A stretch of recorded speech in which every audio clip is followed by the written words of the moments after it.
আসসালামু আলাইকুম। দেশ অথবা দেশের বাইরে যেখান থেকে শুনছেন সকলকেই জানাচ্ছি আন্তরিক শুভেচ্ছা ও ভালোবাসা। আশা করছি সকলেই ভালো আছেন ও সুস্থ আছেন। প্রিয় দর্শক, আজকে আপনাদের মাঝে আরও একটি ভয়ঙ্কর এবং লোমহর্ষক ঘটনা নিয়ে হাজির হয়েছি। আশা করছি আজকের এই ঘটনাটিও আপনাদের এক অন্যরকম ভয় শিহরণ জাগাবে। তো আর কথা বাড়াবো না, আপনাদেরকে ঘটনায় নিয়ে যাব। তবে ঘটনায় নিয়ে যাওয়ার আগে ছোট্ট একটা অনুরোধ, সবাই আমার এই চ্যানেলটিকে সাবস্ক্রাইব করে দিবেন এবং পাশে থাকা বেল আইকনটি চেপে দিবেন। আর আজকের এই ঘটনাটি কার কাছে কেমন লাগলো অবশ্যই কমেন্টের মাধ্যমে জানাতে ভুলবেন না। তো চলুন ঘটনা শুরু করি।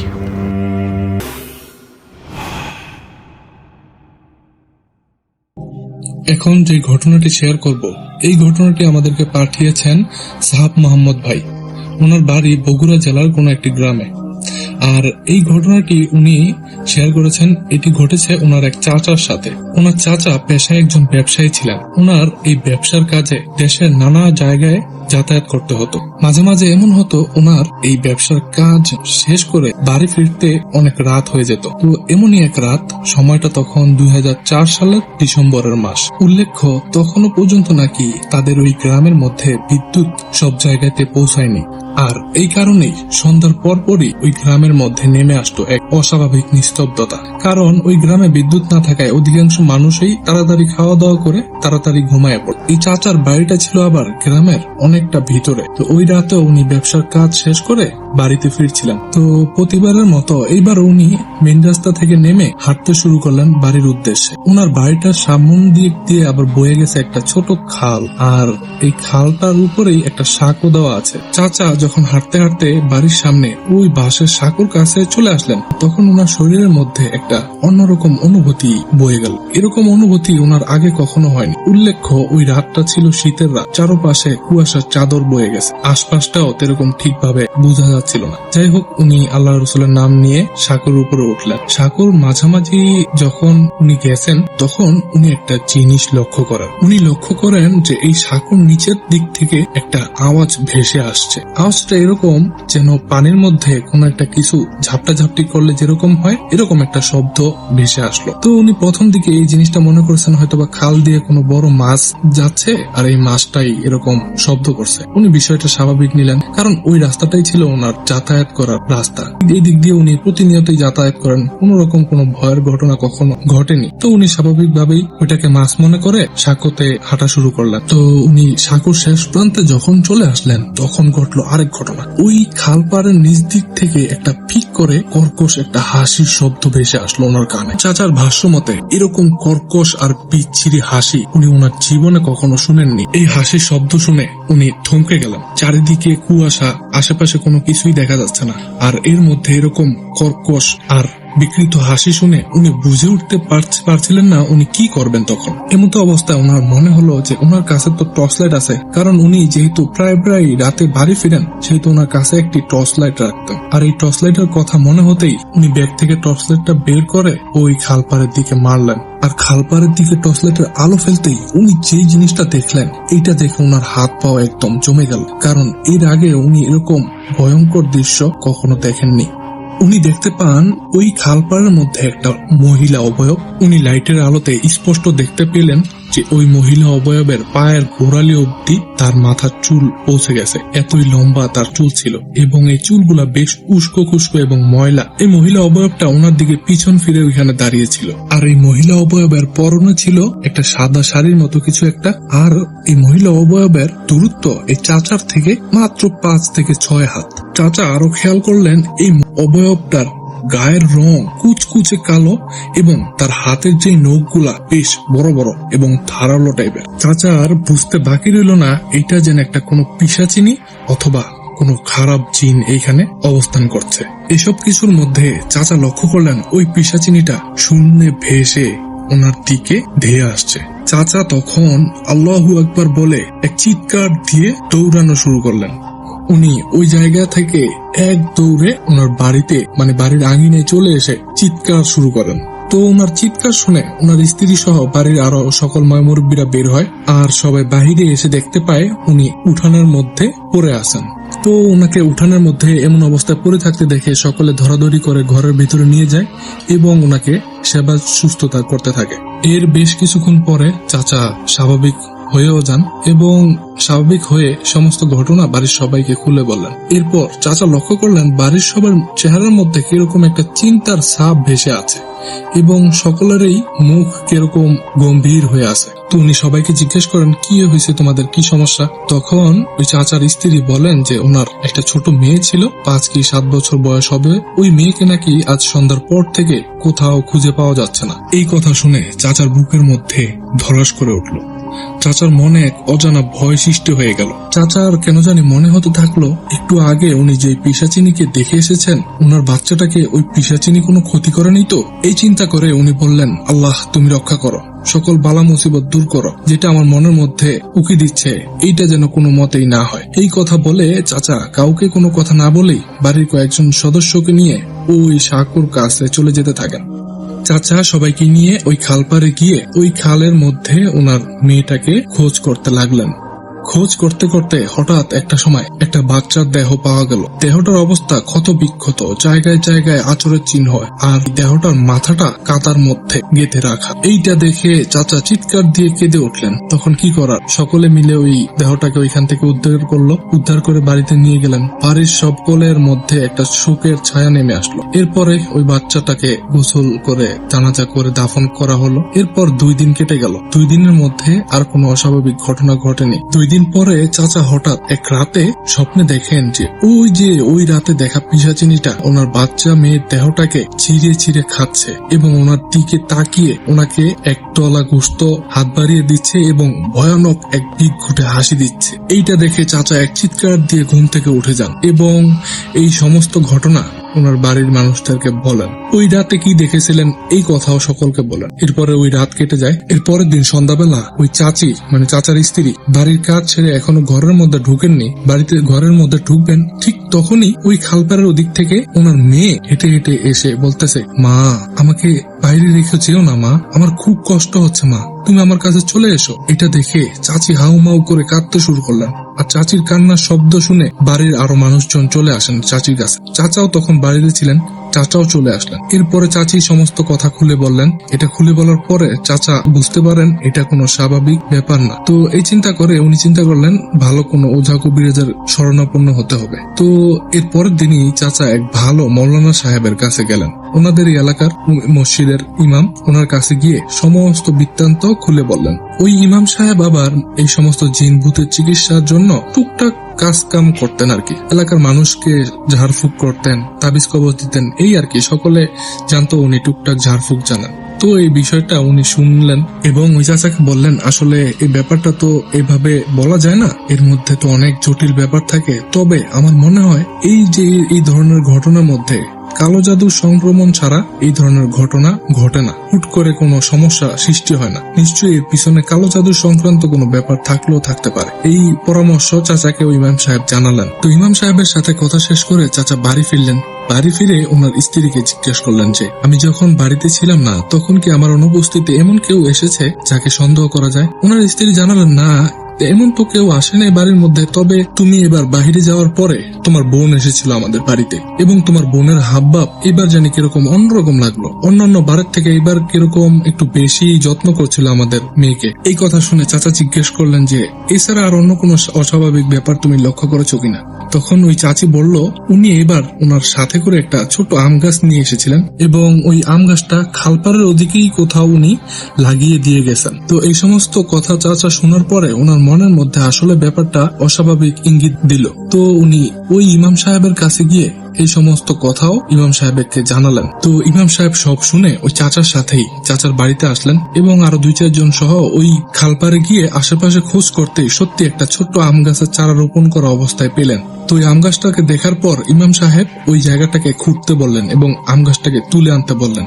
ওইখানে যখন একজন গেল আম গাছটা খুঁড়ে আনতে, তখন একটা অদ্ভুত জিনিস দেখতে পেল। কিছুটা খোঁড়ার পর ওনারা মাটির নিচে ছোট্ট একটা মাটির হাড়ি দেখতে পেলেন আম গাছের ঠিক নিচেই। তো ওই হাড়িটাকে সহ বাড়িতে নিয়ে আসলেন এবং বাড়িতে নিয়ে আসার পর ওই জিনিসটা ইমাম সাহেব ভালো করে পর্যবেক্ষণ করতেই ওইটার ভিতরে একটা ভয়ঙ্কর জিনিস দেখতে পেলেন। দেখা গেল ওই হাড়ির মধ্যে কিছু নখ, কিছু চুলের গুচ্ছ, তারপরে ছোট ছোট কাপড়ের টুকরো, এইগুলা একটা পুটলি করা এবং ওই পুটলিটা হাড়ির ঠিক মাঝামাঝি অবস্থায় রাখা। আর তার সাথে দুইটা ছোট কাগজ ছিল তাবিজ আকারে। ওই তাবিজ গুলা খুলতেই দেখা গেল একটা কাগজের মধ্যে আরবি অথবা উর্দু ভাষায় কিছু বিকৃত লেখা, আরেকটার মধ্যে বিকৃত একটা কিছু জিনিসের ছবি আঁকা। আলেম সাহেব তখন বললেন যে এরকম নকশার মাধ্যমে নাকি শয়তানকে আহ্বান করা হয় এবং শয়তানের কাছ থেকে কিছু চাওয়া হয়। চাচা কোনোভাবে বিশ্বাস করতে পারছিলেন না যে ওনার বোন এই কাজ করতে পারে, কিন্তু এই কাজ করে ওনার লাভটাই বাকি, এই কথাই বারবার ওনাদের ফ্যামিলির সকলের মাথায় ঘুরতে থাকে। তখন ইমাম সাহেব সবাইকে উদ্দেশ্য করে বলল, ওনার সাথে থাকা একটা ভালো জিন আছে যিনি ভালো কাজে নিজেকে উৎসর্গ করে থাকেন, তবে ওনাকে ডাকার কিছু সময়সীমা থাকে, তো সেহেতু ওনাকে আগামী মঙ্গলবার ওনাকে ডেকে এই সমস্যার কথা ওনার কাছ থেকে জানতে পারবো আমরা। তো উনি ওই চাচাকে উদ্দেশ্য করে বললেন আগামী মঙ্গলবার কিছু তাজা ফল এবং কিছু কাঁচা গরুর গোশত সংগ্রহ করে রাখার জন্য। আরো কিছু কিছু জিনিস রাখতে বলেছিলেন, তবে ওইগুলা কি সেগুলা এরকম ভাবে জানা যায় না। তো তারপর ওই নির্ধারিত সময়ক্ষণ চলে আসে, ওই মঙ্গলবার চলে আসে। ওই ইমাম সাহেব ওনাদের বাড়িতে আসে। বাড়িতে এসে ওনার পদ্ধতি মতো ওনাদের ঘরের মধ্যে আসন সাজানো হয় এবং ঘরের ঠিক মাঝে বড় একটি মোমবাতি জ্বালিয়ে দেওয়া হয় আর একটি ঝুড়িতে ওই ফল আর কাঁচা গরুর গোশত রাখা হয়। এরপরে ইমাম সেই তার সাথে থাকা জিনটাকে আহ্বান করলেন। আহ্বান করার কিছুক্ষণ পরে দেখা গেল ঘরের মধ্যে থাকা মোমবাতিটা আপনা আপনি নিভে গেল। আর তখনই মনে হলো ঘরের চালের উপরে কোনো কিছু একটা এসে যেন ধূপ করে পড়লো। আর তার সাথে সাথেই মনে হলো ঘরের কোণার মধ্যে ওই আওয়াজটা আবার ধূপ করে হলো। আর এই আওয়াজটা ঘরের ভিতরে হওয়ার সাথে সাথেই একটা সালামের শব্দ ভেসে আসলো। হুজুর তখন সালামের উত্তর নিয়ে বললেন, আপনি এসেছেন, আমরা আপনার সাহায্য প্রার্থী। তখন ওই অদৃশ্য থেকে আবারও ভেসে আসলো যে, বলুন হুজুর, আপনার কি ধরনের সাহায্য দরকার, আমি আপনাকে সব ধরনের সাহায্য করতে রাজি। তখন হুজুর ওই জিনটাকে উদ্দেশ্য করে ঘরের একটা দিকে জাদুর যে সামগ্রীগুলা ওইগুলো একটু এগিয়ে দিল। আসলে ওই ঘরের বড় মোমবাতিটা নিভে গেল চাচা আর হুজুরের সামনে। ছোট্ট একটা বক্সের মধ্যে ছোট ছোট যে মোমবাতিগুলো ছিল ওইগুলো তখনও নিভে যায়নি। আর এই শব্দটা চাচার পিছন দিক থেকে ভেসে আসছিল। চাচা তাই ওই শব্দের শুনতে পেল, শব্দের উৎস উনি চোখে দেখতে পারছিলেন না। যাই হোক, ওই জাদুর সামগ্রীগুলা ওনার দিকে এগিয়ে দেওয়ার কিছুক্ষণ পরে ওই পিছন থেকে আবার শব্দ ভেসে আসলো। ওই জিনটা বলল, হুজুর, এই জাদুর উপকরণের মাধ্যমে একটা সিলাত জিনকে আহ্বান করা হয়েছে।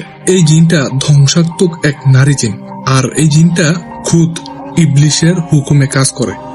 যতক্ষণ না তার মনের বাসনা পূরণ হয় ততক্ষণ পর্যন্ত এই সিলাত জিন তার কার্যকলাপ চালিয়ে যেতে থাকে। এই জিনটা আরো বলে, এই কালো জাদু শুধু ওই বাচ্চাটার উপরেই প্রয়োগ করা হয় নাই, ওই চাচা চাচি তাদের দুইজনের উপরও এই কালো জাদু প্রয়োগ করা হয়েছে।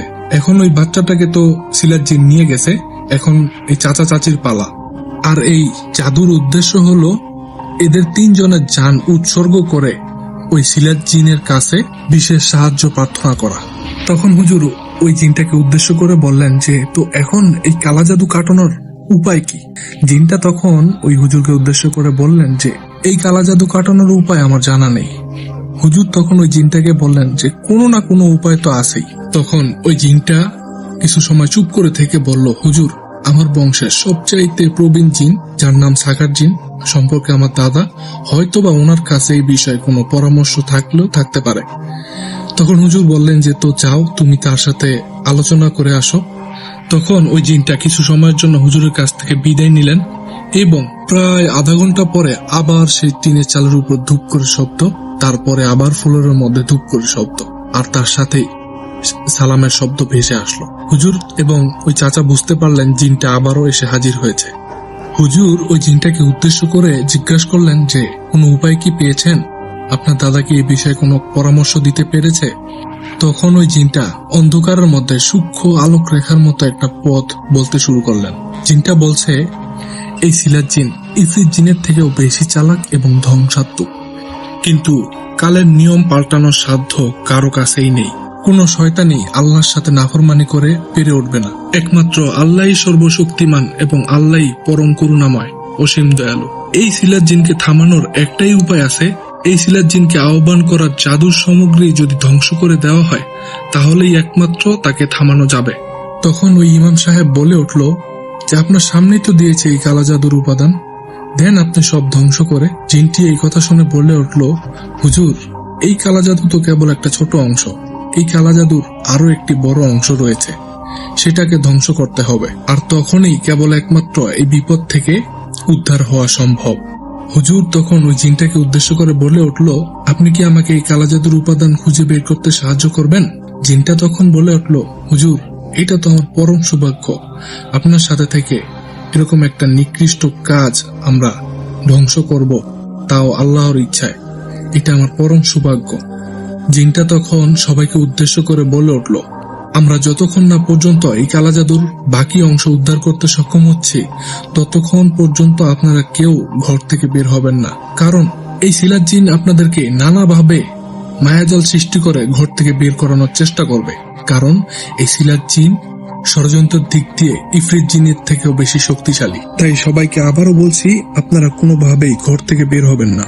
এই কথা বলার পরে হুজুর একটা কাজ করলেন, একটা বড় পাত্রে কিছু পানি পরে সবাইকে খেতে দিলেন এবং হুজুর বাইরে গিয়ে বাড়িটা পুরা চারপাশ বন্ধ করে আসলেন। এরপরে হুজুর ঘরে আসলে জিনের পরামর্শ মোতাবেক একটি কবজ আঁকলেন, মানে একটি তাবিজের নকশা করলেন এবং ওই তাবিজটা হুজুর ওই জিনের হাতে দিলেন। তখন ওই জিনটা বললেন, এই তাবিজটা নিয়ে আমি সারা গ্রাম ঘুরবো এবং আমি যেখানে কালো জাদুর উপস্থিতি টের পাবো সেখানে আমার এই হাতটা গরম হয়ে যাবে, আর এভাবেই আমরা কালো জাদুর বাকি অংশটা খুঁজে বের করতে পারবো ইনশাল্লাহ। তো ওই জিনটা বেরিয়ে পড়লো। তখনই এই বাড়িতে কিছু ভয়ানক ঘটনা শুরু হলো। বাড়ির আশেপাশে মনে হচ্ছে সমস্ত গাছগাছালি ভেঙে একাকার হয়ে যাচ্ছে। বাড়ির থেকে মনে হচ্ছে তাদের ছোট্ট মেয়ের গলার কণ্ঠের আওয়াজ আসছে, বলছে, মা মা আমার বেশ কষ্ট হচ্ছে, তোমরা আমাকে বাইরে ফেলে রেখো না, বাইরে আসো, আমাকে নিয়ে যাও। এই কথা শুনে চাচি তো এক দৌড়ে বাইরে যাওয়ার উপক্রম। চাচা তখন চাচিকে ধরে বলছে, এই তুমি কোথায় যাও? তুমি কি ভুলে গিয়েছো আমাদের মেয়ে বেঁচে নাই? এটা আমাদের মেয়ে না, এটা সেই দুষ্টু জিন যে কিনা আমাদের জীবনকে নরক বানিয়ে দিতে এসেছে, যে কিনা আমাদের মেয়েকে কেড়ে নিয়ে গেছে। তুমি কি ভুলে গেছো এটা একটা মায়াজাল? এটা দুষ্টু জিন, সিলাত জিনের একটা ভয়ঙ্কর ষড়যন্ত্র, যে কিনা ইফরিত জিনের চাইতেও বেশি শক্তিশালী ষড়যন্ত্রের দিক দিয়ে। এই কথা শোনার পরে আর কেউ বাইরে বের হয় না। এরই মাঝে ওই হুজুরের সাথে থাকা জিনটা ফেলে এসে বলল, হুজুর আমি কালো জাদুর বাকি অংশটুকু কোথায় সেটা খুঁজে পেয়েছি। হুজুর তখন বলল, কোথায়, দেন, আমার কাছে দেন। জিনটা তখন বলতে শুরু করলো, হুজুর আমি যখন এই গ্রামের পুরো অঞ্চলটা ঘুরে দেখছিলাম, তখন পশ্চিম দিকের বিলের দিকটায় গেলেই আমার হাতটা গরম হতে থাকে, আমার হাতের কাগজটা তাবিজটা গরম হতে থাকে, আর তখনই আমি বুঝতে পারি কালা জাদুটা এখানেই আছে। তখন আমি ওই জায়গার আশেপাশে এবং মাটির নিচে সমস্ত জায়গায় তন্ন তন্ন করে খুঁজেছি, কিন্তু ওই কালা জাদুর বাকি অংশটা আমি পাইনি হুজুর। এই কথা শুনে হুজুর ওই যে প্রথম দিকে পাওয়া কাগজের টুকরাগুলা উনি ভালো করে লক্ষ্য করছিলেন। তখনই ওই কাগজটার ঠিক মাঝখানে ছোট এবং বিকৃতি করে আরবিতে লেখা দেখতে পান, কালব। হুজুর তখন বলে উঠলো, কালব তো কুকুর। ওই জিনটা তখন বলে উঠলেন যে, হুজুর আমি ওই বিলের একটা পাশে একটা কুকুরকেও দেখতে পেয়েছিলাম, কিন্তু আমি ওই কুকুরটাকে পরীক্ষা করে দেখিনি। হুজুর তখন ওই জিনটাকে বলে উঠলেন, হয়তোবা ওই কুকুরটাকে পরীক্ষা করলেই এই কালো জাদুর বাকি অংশটা পাওয়া যাবে। তখন ওই জিনটা সাথে সাথে ওই কুকুরের কাছে চলে যায় এবং কুকুরের শরীরে হাত রাখতেই তার হাতে থাকা ওই কাগজটা বা অথবা তাবিজটা গরম হতে শুরু করে। তখন ওই জিনটা কুকুরটার শরীরটাকে ভালো করে পরীক্ষা করতে গেলে দেখতে পায় কুকুরটার পায়ের মধ্যে অতি সুকৌশলে একটি ছোট্ট তাবিজ ওইখানে বেঁধে রাখা আছে। ওই তাবিজটাকে উদ্ধার করে জিনটা তখন সাথে সাথে ওই ইমাম সাহেবের কাছে চলে আসেন। ইমাম সাহেব এই তাবিজটাকে খুলে ভিতরে একটা ছোট্ট কাগজ দেখতে পান এবং এই কাগজটা খুলে দেখতে পান এর মাঝে একটি ভয়ানক এবং বিকৃত চেহারার অঙ্কন এবং কিছু রক্তের ছোপ ছোপ দাগ, আরো কিছু ছোট ছোট অক্ষর। এটা কি লেখা এটা হুজুর বুঝতে পারেন না, তবে হুজুর বুঝতে পারেন এটাই মূল, বাকি অংশটা এই অংশটা। তো হুজুর আগের এবং পরের সকল অংশ ধ্বংস করেন ওই কালো জাদুর। এরপরে মূলত চাচাকে হুজুর বলতে থাকেন, এই যে এই কালা জাদু করার পেছনে একটা মূল উদ্দেশ্য রয়েছে। এর উদ্দেশ্য হলো, আপনার বোনের তো বাচ্চা নেই, আপনার বোন দীর্ঘ অনেক বছর বিয়ে হয়েছে, বাচ্চা না হওয়ার কারণে উনি এক প্রকার বাধ্য হয়ে এক তান্ত্রিকের কাছে যান। ওই তান্ত্রিক ওই বোনকে বলেন যে এই কালো জাদু সম্পূর্ণ করতে হলে 3টা বলি দিতে হবে এবং কি 3টা মানুষের বলি দিতে হবে। এই কথা শুনে আপনার বোন প্রথম দিকে এই কাজটা করতে রাজি হয় নাই, কিন্তু এক পর্যায়ে যখন আশেপাশে মানুষের কথাবার্তা, তারপরে তার শ্বশুর বাড়ির কথাবার্তা এক পর্যায়ে সহ্য না করতে পেরে এই কালো জাদুতে উনি রাজি হয়ে যান। তবে ওনাকে বলা হয়েছে একই পরিবারের তিনজন সদস্যকে বলি দিতে হবে। তখন আপনার বোন আশেপাশে কারো কথা চিন্তা করে না পেয়ে আপনাদের কথাই চিন্তা করে, কারণ আপনাদের সাথে তার ছোটখাটো দ্বন্দ্ব ছিল সয় সম্পত্তি নিয়ে।